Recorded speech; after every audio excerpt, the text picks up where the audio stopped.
Some armies were destroyed by brilliant generals, others were crushed by overwhelming numbers, and then there are the armies on this list. One was defeated after its warriors apparently made a drunken promise they probably should have slept on. Another went into battle without wearing its armor. One army watched its own elephants panic and smash through its own soldiers, and another was defeated by an enemy who basically removed the river underneath its ships. History likes to pretend warfare is all strategy, discipline, and heroic speeches. Sometimes it is. Sometimes everything falls apart because the tide comes in at the wrong moment. These are 10 armies destroyed in some of the strangest, most ironic, and occasionally ridiculous ways in history. Number 10. The Roman legion that was punished for winning. Legio III Augusta had spent almost 2 centuries protecting Roman North Africa. It was experienced, disciplined, and very good at its job. Unfortunately, being good at your job can become a problem when Roman politics changes faster than you can change sides. In 238 AD, Rome was tearing itself apart over who should be emperor. The third Augusta remained loyal to Emperor Maximinus Thrax. When 2 rival emperors, Gordian I and Gordian II, were proclaimed in Africa, the legion marched against them. The result was barely a battle. The professional soldiers of the third Augusta smashed through the badly trained forces supporting the Gordians. Gordian II died. His father killed himself soon afterward. From a purely military perspective, the legion had done exactly what it was supposed to do. Mission accomplished. There was just one problem: their emperor eventually lost. A new government took power. And the new government remembered exactly which legion had destroyed its supporters. So Legio III Augusta was formally disbanded, not because it was cowardly, not because it surrendered, not because it lost. It was destroyed because it won for the wrong politician. In the Roman Empire, apparently even victory needed good timing. Number 9. The Vikings defeated by Christianity and farming. The Great Heathen Army arrived in England in 865. The name alone sounds like something you would rather not see approaching your village. And for years, it lived up to the reputation. Northumbria fell. East Anglia fell. Mercia was devastated. Kings were captured and killed. Then Alfred of Wessex decided not to play the Vikings' preferred game. Instead of trying to win one spectacular battle, Alfred made raiding increasingly difficult. He created fortified towns. He reorganized local military forces. He denied the Vikings the easy movement and supplies they depended on. Eventually, at Edington in 878, Alfred trapped Guthrum's army and forced it to surrender. And then history produced an ending the original Viking invaders probably had not imagined. Guthrum was baptized as a Christian. Alfred himself became his godfather.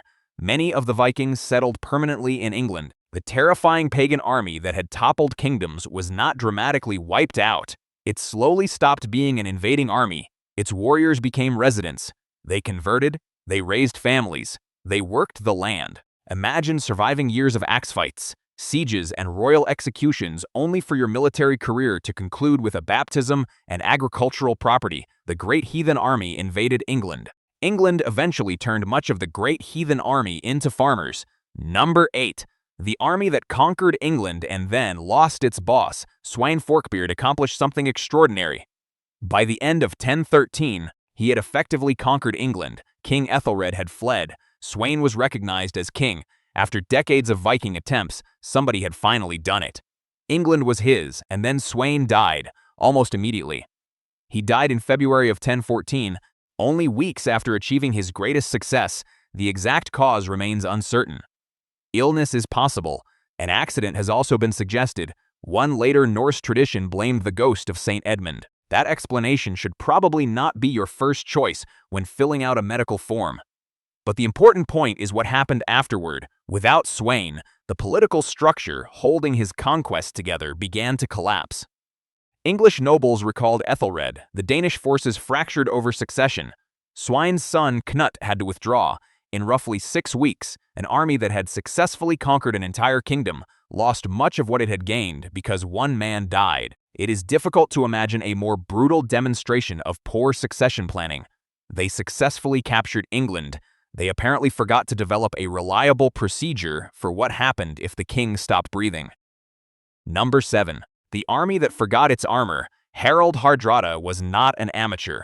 Before becoming king of Norway, he had fought across Europe and the Mediterranean. In 1066, He invaded England with a major Norwegian army and roughly 300 ships. He defeated northern English forces at Fulford. Things were going extremely well, perhaps too well. A few days later, the Norwegians gathered around Stamford Bridge. They apparently did not expect another major English army to appear so quickly. So many of them left their armor back at the ships. That was unfortunate. King Harold Godwinson had just force-marched his army north at extraordinary speed. The English suddenly appeared while the Norwegians were scattered, relaxed, and badly prepared. According to the famous account, one enormous Norwegian warrior held the bridge by himself and delayed the English advance. He supposedly killed dozens of attackers. Then an Englishman reportedly traveled underneath the bridge in a small boat and stabbed him upward through the wooden planks. It is difficult to find a less heroic sentence than the giant Viking champion was defeated by a man hiding beneath the floor. After the bridge fell, the Norwegian army was overwhelmed. Harald Hardrada was killed. The original invasion fleet had numbered around 300 vessels. According to tradition, only about 24 were required to take the survivors home. Leaving your armor behind because you expect a relaxing day is usually harmless, unless the year is 1066. Number 6. The army defeated by the tide. At the Battle of Clontarf in 1014, a coalition containing Dublin Norse and other Viking forces fought the army of Brian Boru in Ireland. The fighting lasted for hours. Eventually, the Viking coalition began to break. Naturally, the survivors tried to run toward their ships. There was a problem.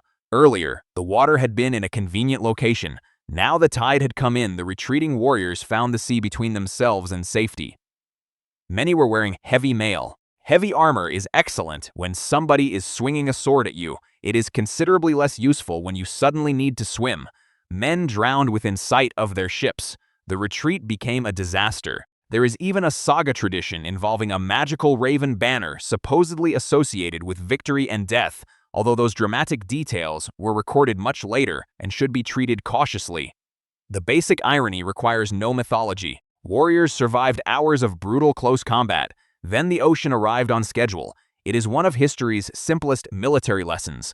Always know what the enemy is doing. Also know what the moon is doing. Number 5. The Spartans who could not catch anyone. In 425 BC, hundreds of Spartan hoplites became trapped on the island of Sphacteria. These were Spartans. Their reputation was built on discipline, courage, heavy armor, and the cultural expectation that surrender was almost unthinkable. The Athenians responded with one of the most irritating military strategies imaginable. They refused to fight them properly. Athenian archers, javelin throwers, and light infantry attacked from a distance. The Spartans charged. The light troops ran away. The Spartans stopped. The light troops came back. More arrows, more javelins, another Spartan charge. Everyone ran away again. Repeat. The Spartans were heavily armed elite infantry, being slowly exhausted by enemies who behaved like people repeatedly ringing a doorbell and sprinting around the corner. The rough terrain made matters worse. The Spartans could not catch their attackers. They could not force them into a traditional hoplite battle, and they could not simply ignore projectiles coming from every direction. Eventually, the impossible happened. Hundreds of Spartans surrendered. Around 292 survivors were taken prisoner. The shock across Greece was enormous. Spartans could surrender. Apparently, you just had to annoy them for long enough. Number 4. The navy that lost the water. During Athens' expedition to Egypt in the 5th century BC, an Athenian force eventually became trapped at Prosopitis in the Nile Delta. They defended themselves for about 18 months. The Persians needed a solution. Attacking the Greek position directly was difficult, so they changed the battlefield. Literally, Persian engineers diverted the channel surrounding the position. The water level fell, and the Athenian warships suddenly discovered a serious design flaw. Ships performed poorly without water. The fleet that had been protected by the river was now sitting in mud. Persian forces could simply cross the exposed ground. The stranded ships were burned. Much of the trapped Greek force was killed or captured. That would already qualify as an exceptionally strange naval defeat, but history added another punchline. Athens sent a relief fleet of about 50 ships. Those crews apparently did not know the original force had already been destroyed. They arrived, they sailed into the area, and they went directly into another Persian ambush. The first fleet lost because its river disappeared. The second lost because nobody had sent them the update. Ancient warfare had many disadvantages. Reliable group messaging was clearly one of them. Numbers 3, the army attacked by its own elephants. King Pyrrhus of Epirus was one of the finest commanders of his age. He had already defeated the Romans more than once.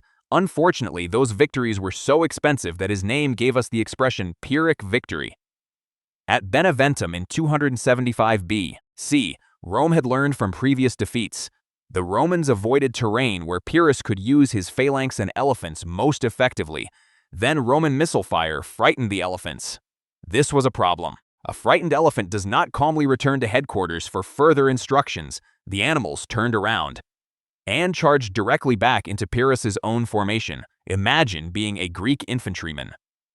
You are preparing to fight Rome. You have trained for enemy swords, spears, and arrows. Then your own military equipment weighs several tons, has ears, and is running directly toward you. The returning elephants smashed into their own infantry. The formation broke. The Romans exploited the chaos. Pyrrhus withdrew from Italy soon afterward. War elephants were supposed to be ancient superweapons. At Beneventum, they became Roman weapons without Rome having to own them. Number 2. The Vikings who made foreign policy. While drunk, the Jomsvikings were remembered in Norse tradition as an elite warrior brotherhood. They were supposed to be disciplined, fearless, and bound by strict rules. Then came a feast around 986. According to the saga tradition, the warriors became drunk and made a series of grand promises. Among them was the small commitment to conquer Norway. This is why important geopolitical decisions should probably not be made after several rounds of alcohol. When they sobered up, the promise still existed.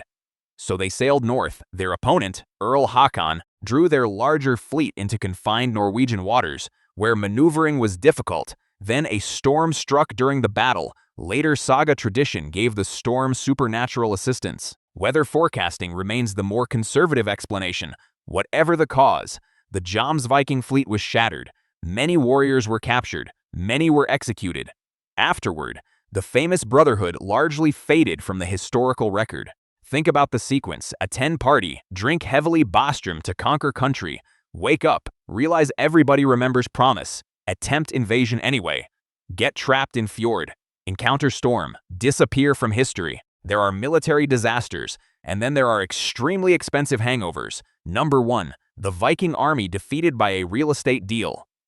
Rollo and his Viking followers had spent years raiding Francia. The Franks had a Viking problem, so in 911, instead of trying endlessly to kill Rollo, they offered him something much more dangerous. Under the Treaty of St. Clair-sur-Epte, Rollo received territory in exchange for loyalty, conversion to Christianity, and a promise to defend the scene against future Viking attacks. In other words, the government hired a Viking to stop Vikings, and it worked remarkably well. There is a later story about Rollo refusing to kiss the Frankish king's foot during the ceremony. Supposedly, one of his men lifted the king's foot so aggressively that the king fell backward. The story was written much later and may be legendary. But the long-term outcome is not. Rollo's followers settled. They converted. Their children adopted the local language and culture. Within generations, these former Scandinavian raiders were no longer really Vikings. They were Normans. The Viking army had not been destroyed by arrows. It had not been surrounded. It had not starved. It had been defeated by land ownership, Christianity, marriage, and administrative responsibility. And here is the greatest irony. The descendants of those former Vikings eventually became one of Europe's most aggressive military cultures. In 1066, the Normans conquered England. So the Frankish solution to the Viking problem was essentially to transform the Vikings into French-speaking Vikings with castles. History can be very efficient, just not always in the way anyone intended. And that may be the strangest lesson from all 10 stories. Armies do not always disappear because a stronger army destroys them. Sometimes they lose because their elephants turn around. Sometimes the river vanishes. Sometimes the tide arrives. Sometimes the soldiers leave their armor behind. Sometimes the king dies at exactly the wrong moment. Sometimes warriors make promises while drunk. And sometimes the enemy defeats you by giving you a house, some farmland, and a reason to stop raiding them. Military history is filled with brilliant strategies and legendary commanders. But every once in a while, history reminds us that thousands of armed men are still vulnerable to weather, bad planning, bad luck, Politics, geography, and extremely questionable decisions. Which army had the most ridiculous ending?